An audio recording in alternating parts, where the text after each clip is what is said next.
Manchester City's goalkeeping dilemma continues. James Trafford is a reported target for Manchester City, and now the Manchester City fans continue. The snowball effect continues that started on Twitter, as it always does. Those, these little pathetic, prepubescent little cretins that like to call for people's head, hiding behind their keyboards and phones and sending messages to his wife, abusing his family, the typical nature of football fans nowadays. These little children that now support Manchester City. Good on you, guys. Well done. Well done, you. Starting a hashtag movement. Ederson out, aren't you big and clever? Yes, you are. Yes, you are. No one respects you. No one likes you.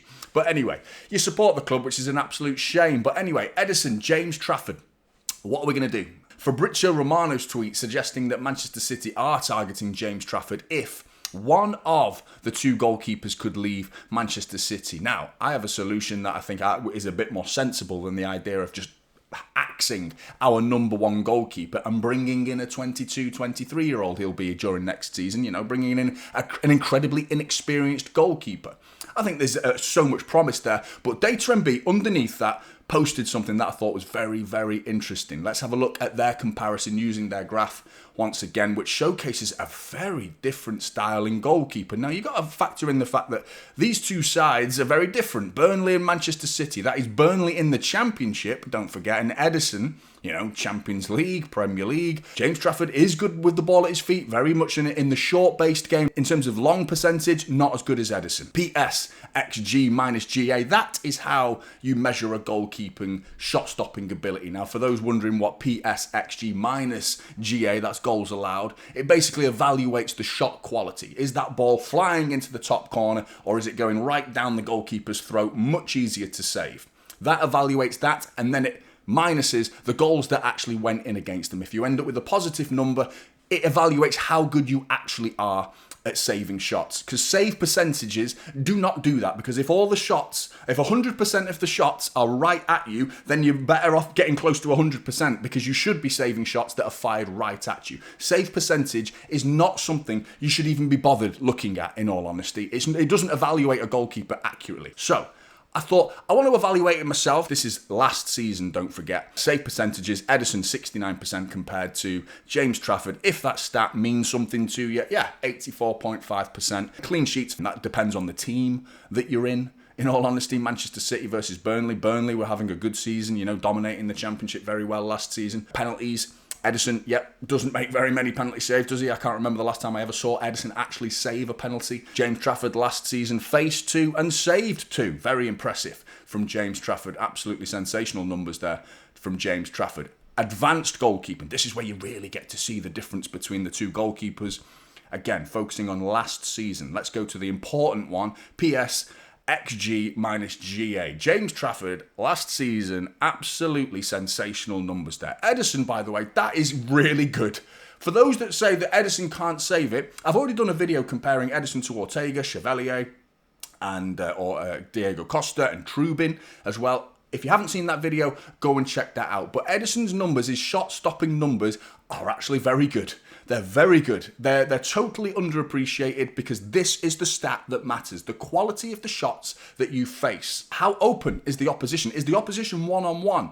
Are they on the edge of the area with a free shot and goal? Or have they had a shot from 30 yards and it's gone right down the keeper's throat, which is very, very savable? Lots of keepers face those types of shots because the defence is, all 10 players are in front of them, so it's very difficult for them to get a clear shot on goal, making it harder to get a clear shot on goal, whereas Manchester City like to leave our goal wide open, don't we? So it's very hard to get good shot PSXG shot saving statistics when you are Ederson, but he still manages to do that. Very impressive from Ederson last season, but James Trafford is smashing it. Absolutely sensational numbers from him. Sweeper keeping options as well, very close between them in terms of actions outside the penalty area. Per 90, Ederson does more compared to James Trafford, but again, the fact that James Trafford is not afraid to come out of his goal and be a sweeper keeper is very important as being a Manchester City goalkeeper because we have a high line, we often get balls dinked over the top of our defence and we need a goalkeeper to come out aggressively and win the ball. James Trafford, not quite as good as Ederson, but still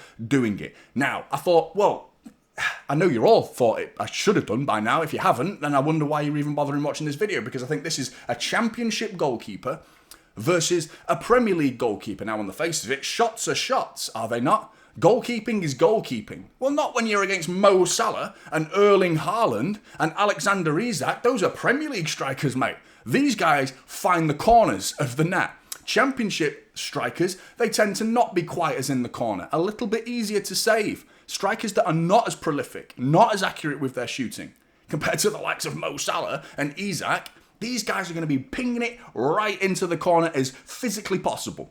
And that is what Ederson faces on a yearly basis. Whereas James Trafford, I wanted to explore not just last season, but going into the Premier League when he was with Burnley. Basic goalkeeping. So those of you that enjoy that save percentage, that completely meaningless stat really, in all honesty, James Trafford in the Premier League for Burnley, 5% worse than Ederson in the Premier League. Clean sheet percentage, not really important because this is Manchester City versus Burnley in the Premier League. Hardly expect Burnley to be keeping too many clean sheets. Ultimately, again, save percentage, if that means something to you, then you've got to apply it to the previous season as well when James Trafford was in the Premier League. Now let's go into advanced goalkeeping. The stat that matters once again is PSXG minus goals against.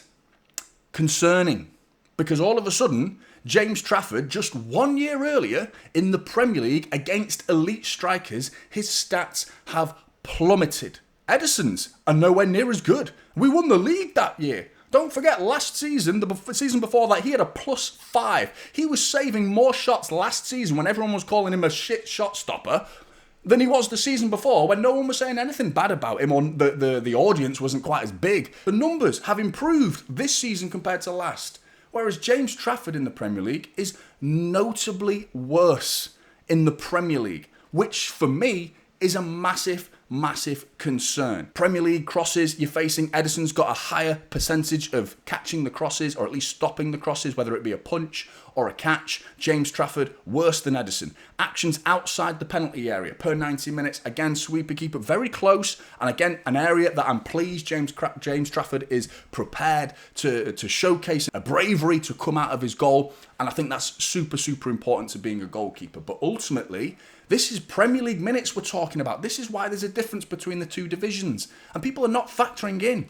You know, these little kids, man, who were just following it, just going off the most recent season.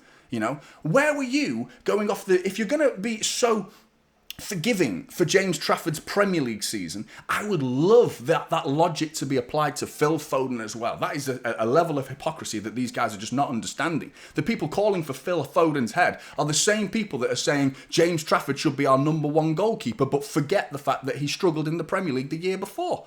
You know, I'm not convinced.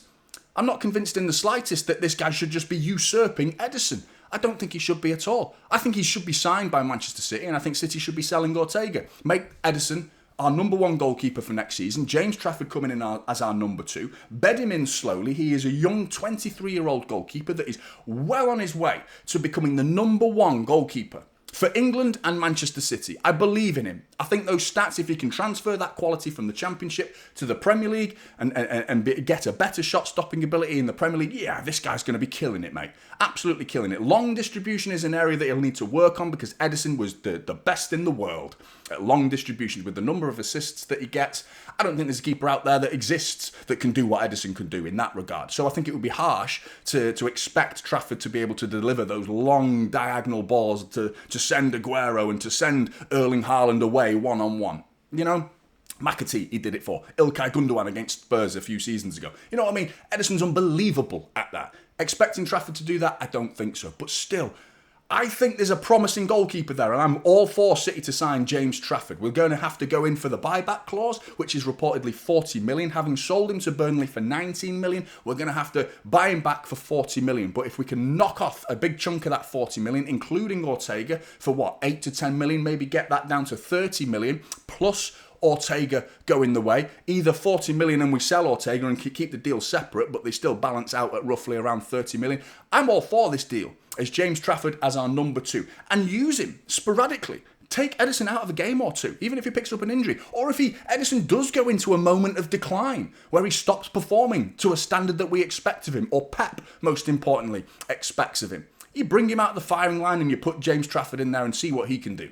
You know, having that as an option, I am all for that. I want to sign James Trafford. I think that'll be a good addition to Manchester City, long-term protection, and doing it sensibly, bedding him in slowly, you know. But these kids, man, who are just abusing Ederson's family, calling for his head, you know, and it's disgusting. It's absolutely disgusting. I don't consider you one of us. Us being the Manchester City fan base. Yeah, no one wants you, mate. No one wants you. No one cares for your opinions. You little shits. That's what you are. No one wants you, okay? Manchester, you're entitled to your opinions. Everyone's entitled to their opinions, but abusing the guy's family, mate, get out. Just get out, mate. Honestly, do one. Do one. Disgraceful. Manchester City fans, let me know your thoughts. Like and subscribe to Typical City, and I'll see you in the next one. This is Typical City now, holding up silver.